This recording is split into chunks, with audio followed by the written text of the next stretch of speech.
कर अभिनव की तरफ बढ़ा दिया। अभिनव ने एनवलप हाथ में लिया और उसे खोलकर देखने लगा। उसने देखा कि उसमें एक लेटर था। अभिनव ने उस लेटर को पढ़ा और हैरान होकर मैनेजर की तरफ देखते हुए बोला, आप मुझे नौकरी से निकाल रहे हैं? यह सुनते ही मैनेजर के चेहरे पर मुस्कान आ गई और वो बोला, क्या बात है, मुझे तो लगा था तुम्हें पढ़ना भी नहीं आता होगा, लेकिन अच्छा है कि तुमने ये सब खुद ही पढ़ लिया। मैं अपने मुंह से नहीं कहना चाहता था, लेकिन तुम्हारी मनमानी हद से ज्यादा बढ़ गई थी, इसलिए मुझे तुम्हें निकालना पड़ रहा है। तुमने इसके बारे में अकरम को बताया? अभिनव ने कहा, उनका नाम अकरम नहीं है, अकरम सर है, और मुझे ऐसे छोटे मोटे डिसीजंस लेने के लिए उनसे नहीं पूछना पड़ता है। मैं इस कंपनी का मैनेजर हूं और इतनी पावर तो मेरे हाथ में भी है कि अगर कोई बंदा काम नहीं कर रहा हो तो मैं अपने से नीचे के उस बंदे को जब चाहूं तब फायर कर सकता हूं। यह सुनते ही अभिनव को हंसी आ गई, लेकिन उसने अपने आप को रोका और बोला, सीरियसली मैं काम नहीं कर रहा था। तुमने मुझे इसलिए फायर किया या कामिनी ने तुम्हें मेरे खिलाफ भड़काया इसलिए? तुम कहना क्या चाहते हो? मैं किसी के बहकावे में आने वालों में से नजर आता हूं? मैनेजर ने गुस्से में अपना हाथ टेबल पर पटकते हुए कहा। अभिनव ने उसे एक पल के लिए देखा और बोला, आप मैनेजर हो और मैनेजर को गुस्सा नहीं करना चाहिए, लेकिन आपने फिर भी गुस्सा किया क्योंकि मैंने सच कहा। मेरा सच आपको चुभा ना, तो फिर आपने ऐसा क्यों किया? आपसे जूनियर लड़की की बातों में आकर मुझे ये लेटर थमा रहे हो। आप इस लड़की को शायद नहीं जानते हो, लेकिन मैं इसे अच्छे से जानता हूं।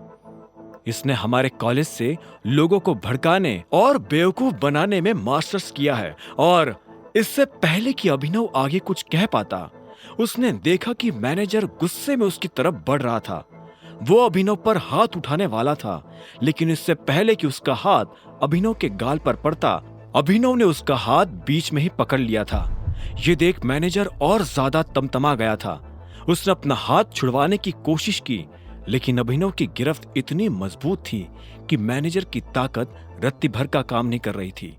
आखिर में उसने चिल्लाते हुए कहा, छोड़ो मेरा हाथ। अपना हाथ संभाल कर रखते तो मुझे इसे पकड़ने की जरूरत ही नहीं पड़ती। You are fired, understand, get lost.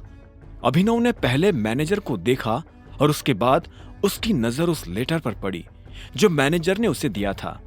Abhinav ने तरीके से उस लेटर को फोल्ड किया, फिर से उसी लिफाफे में डाला और मैनेजर के मुंह पर मारते हुए बोला, मैं जा रहा हूं, तुम्हारी कंपनी तुम्हें को मुबारक, जड़ बुद्धि कही के। अभिनव ने एक कैब बुक की और गुड़गांव की सड़कों पर इधर से उधर घूमने लगा। साहब, यह तो बताओ कि जाना कहाँ है? जब ड्राइवर ने अभिनव से यह सवाल पूछा तो जवाब में अभिनव ने कहा, जहां जाना था वहीं से तो आ रहा हूं। मैं समझा नहीं। पता है, गाड़ी चलाते रहो। ड्राइवर कुछ देर तक इधर से उधर गाड़ी चला ही रहा था कि अचानक उसने बीच में गाड़ी रोक दी। उसने देखा कि सड़क के बीचों बीच एक बैरिकेड लगा हुआ था। उस बैरिकेड के आसपास कुछ लोग खड़े थे जो हर गाड़ी को मुड़ने का इशारा कर रहे थे। ड्राइवर ने यह नजारा देख एक गहरी सांस ली और बोला, सर, अब तो बता दीजिए कहाँ जाना है। अगर उस पार जाना हो तो मैं राइट लूं और नहीं तो यू टर्न। अभिनव ने उसकी बात का कोई जवाब नहीं दिया। उसकी नजर तो दूर खड़ी उस महंगी सी गाड़ी पर टिकी हुई थी जिसका दरवाजा एक आदमी ने पकड़ा हुआ था।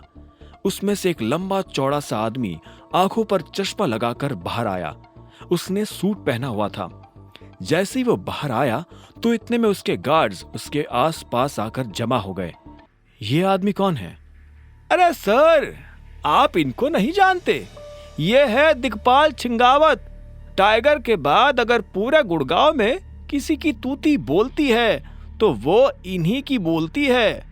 वो दिल से ये चाहता था कि उसे बस एक बार दिग्पाल से मिलने का मौका मिल जाए। आज उसे वो मौका मिल गया था।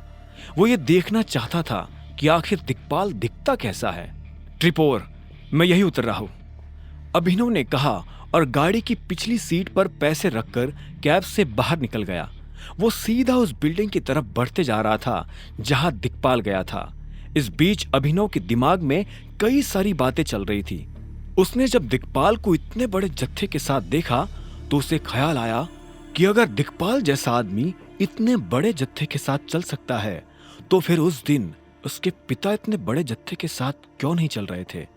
अगर उनके पास भी इतना बड़ा जत्था होता तो शायद आज वो अभिनव के साथ होते। ओए! अभिनव उस बिल्डिंग के अंदर दाखिल होने ही वाला था कि तभी उसे पीछे से एक आदमी की आवाज आई। वो आदमी अभिनव को रोकने का इशारा कर रहा था, लेकिन इससे पहले कि वो अभिनव को रोक पाता, अभिनव बिल्डिंग के अंदर दाखिल हुआ और उस भीड़ में गायब हो गया। इस बीच उसे लॉबी में किसी के चलने की आवाज आई। अभिनव ने देखा कि एक लड़की दिक्पाल के सामने आकर खड़ी हुई और झुककर उसे सलाम किया। इसके बाद उस लड़की ने दिक्पाल से कहा, चलिए दिक्पाल सर। दिक्पाल आगे चल रहा था और वो लड़की उसके पीछे चली जा रही थी। दोनों आपस में कुछ बात कर रहे थे। वो अपनी बाईं तरफ बने दरवाजे की तरफ बढ़ते जा रहे थे।